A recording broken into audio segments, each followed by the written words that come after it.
Equipa forensic halou na autópsia para Ronaldinho Mota Ximenes. Se apresenta resultado para o Ministério Público e a semana ontem. Quinta na equipa forensic, composto de doutor especialista na Polícia Investigação Criminal, halou na autópsia para mate Ronaldinho Mota Ximenes, nebe e alegação retantiro o membro peniteli e a posto administrativo caila com o município Bobonaru, banhira a polícia halou atuação e a confronto entre grupo rua. Chefe Departamento Forensic Hospital Nacional Hateten, processo autópsia ne Laurodiak, no semana 8, mas a equipa forensic se apresenta resultado autópsia para Ministério Público. Equipa especialista será tu full team, serviço dia que teves, íamos obrigado a família, minha paciência, autópsia finaliza rotona. Ok? Botou todo Laurodiak, acrescenta, botou todo Laurodiak.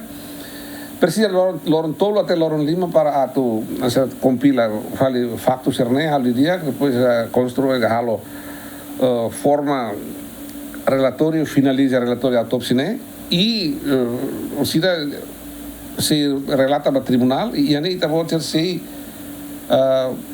tu quer as respostas se tem perguntas cerne.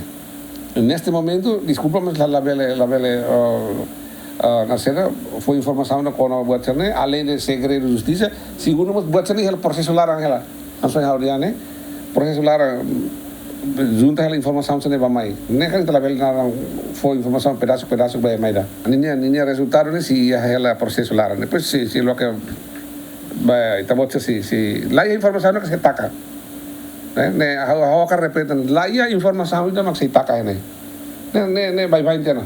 Foi remata a autópsia equipa forensic entrega que se mate isin ba família. Caso ne acontece a Loron Ranulo fulang maio ne, foi cerimônia sar bandeira. Ronaldinho Mota Ximenes o anmane da huluk husi mawaling na hitu.